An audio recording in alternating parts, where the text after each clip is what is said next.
Jeremy Corbyn.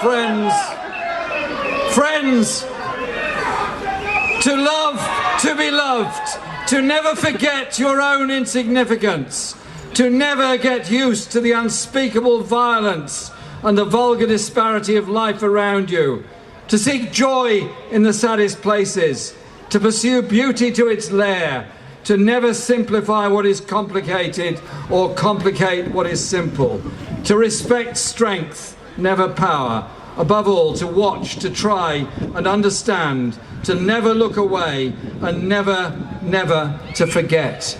Wise words from the great writer Arundhati Roy, who's an inspiration to so many of us.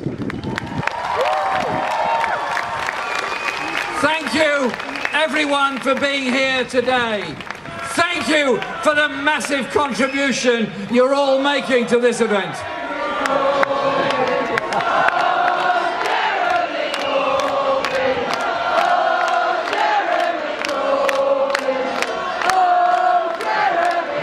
And can I wish you all a wonderful day here at Labour Live, and to those who are celebrating Eid Mubarak, happy Eid Mubarak to all of you. Because this is the first time a political party has ever organised something like this, bringing together music, poetry, creativity, bringing together the inspiration that is there in all of us to learn from each other and be strengthened by that learning from each other. Ours is a politics of hope. Ours is a politics of determination. Ours is a politics of inclusion.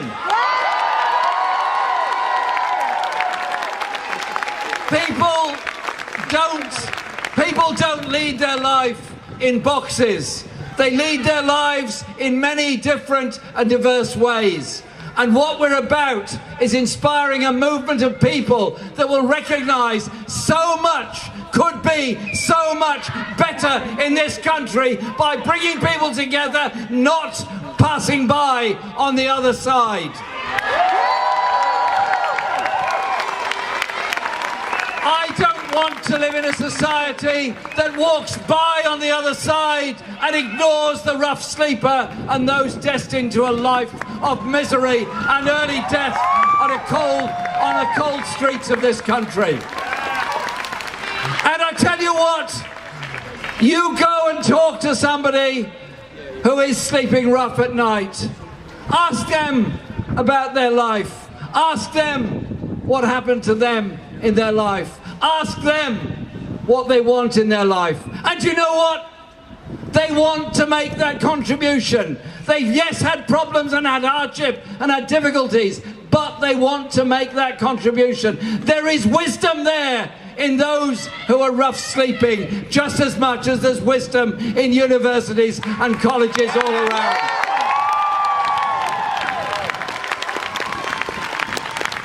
And a society that recognises the stress that so many of our young people go through, the stress of an over-competitive education system, the stress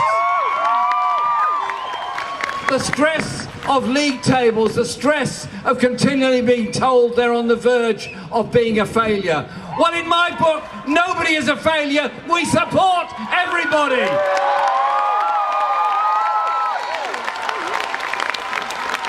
Because the genius that is there amongst people must be unleashed, and that creativity must be made there for the benefit of all of us. I don't want to live in a society that creates the most disgraceful levels of inequality between the richest and the poorest. I don't want to live in a society that is building luxury houses and flats to keep them empty, that somebody can make a profit out of them while there are homeless people sleeping on the streets outside. We need and can do things very, very differently if we want to. And that is what brings us together. The Labour Party now has 550,000 members, the biggest it's been in my lifetime. We are a proud, a determined party, and now the sun is coming out on this wonderful event of Labour Live. Coming out because we are determined to change and transform our society. John mentioned the anniversary this week of Grenfell Tower and that terrible fire that took place there. Wholly avoidable, wholly preventable in the richest borough in Britain, with the poorest people in the richest borough in Britain. And a year on, they still haven't paid to remove the dangerous cladding from other tower blocks around the country. They still haven't fitted the sprinklers that are there. I tell you what, we are absolutely determined that we will go into government to build those council houses that are needed. To regulate that private rented market, and to say to young people, yes, you need and deserve a decent place to live. And yes, you will get a decent place to live, because we will mobilise the resources to make sure you do. Because the housing crisis, yes, of course, affects the rough sleeper, but it also affects the child growing up, sharing a bedroom with 2 or 3 siblings, unable to study through their homework, to live any kind of personal life. And because of the insecurities of their housing, may well move after 6 months and therefore have to move school. Having somewhere to call home is something very, very important. Increasingly, there are many who do not. And so it will be a Labour government that will give that complete priority to ensuring we deal with the housing crisis across the whole of this country. We've done it before, we will do it again. You cannot leave it to free markets and a Tory government. They will not do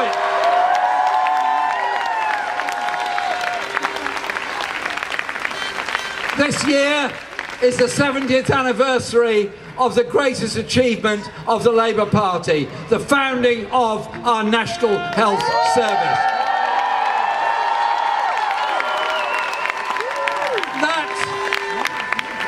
That socialist principle that healthcare is provided free at the point of need for everybody, irrespective of their means, their money, their wealth, or anything else.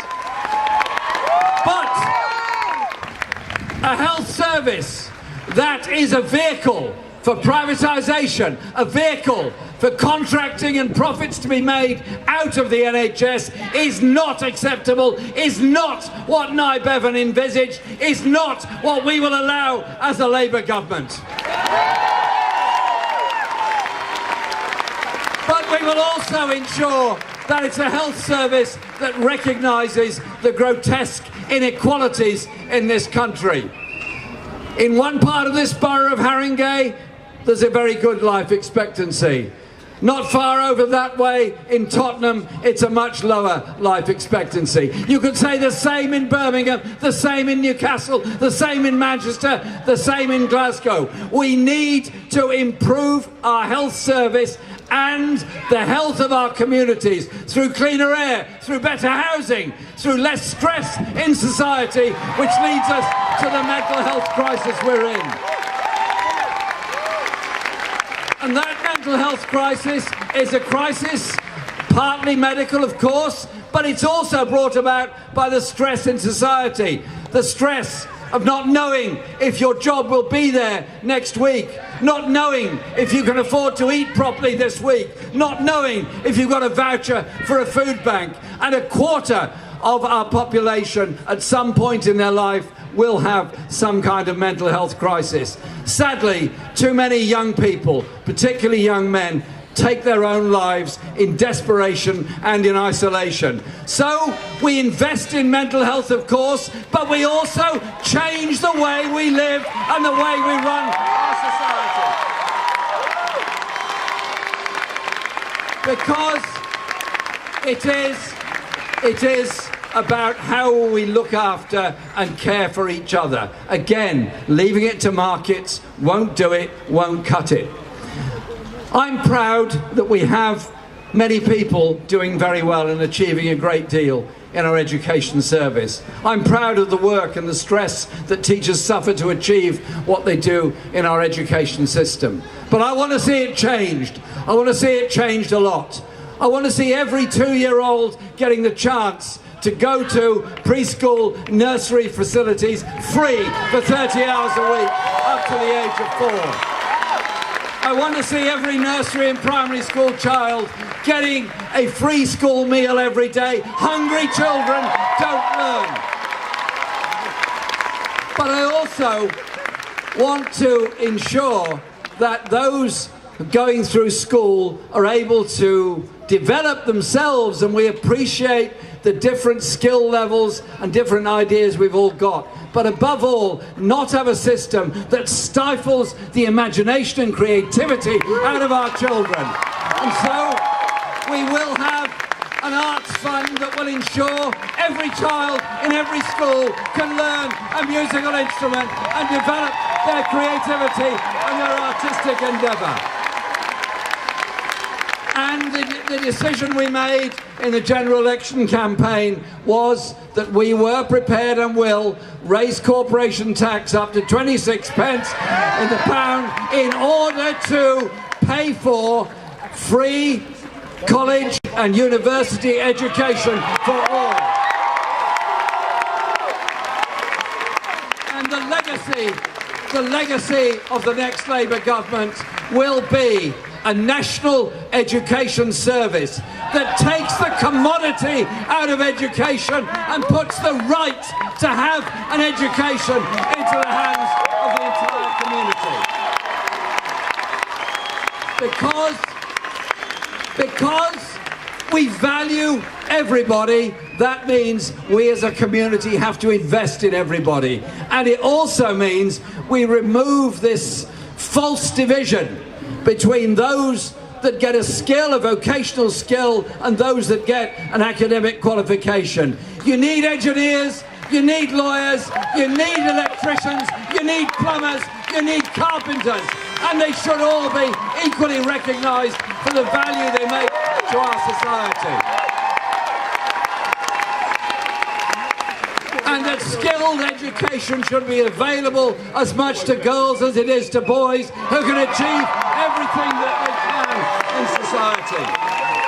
But none of this will be provided if we rely on an economy and a society that's ruled by the free market. You get a free market in education, you get what we all lose as a society. You invest as a society, we all benefit from it. It's not unusual in many countries in the world. A Labour government will establish a national education service to bring schools into the accountability of local education, to bring universities to everybody if they want to go there, and above all, to also properly fund adult education and take the fees out of adult education, so that throughout life we can all learn and we all benefit from that. But it's also, as John explained, about how we run an economy. Do we run an economy where the likes of Carillion, with apparently no assets and massive debts, continue to get government contracts? Do we force health and local government to contract out and privatise services?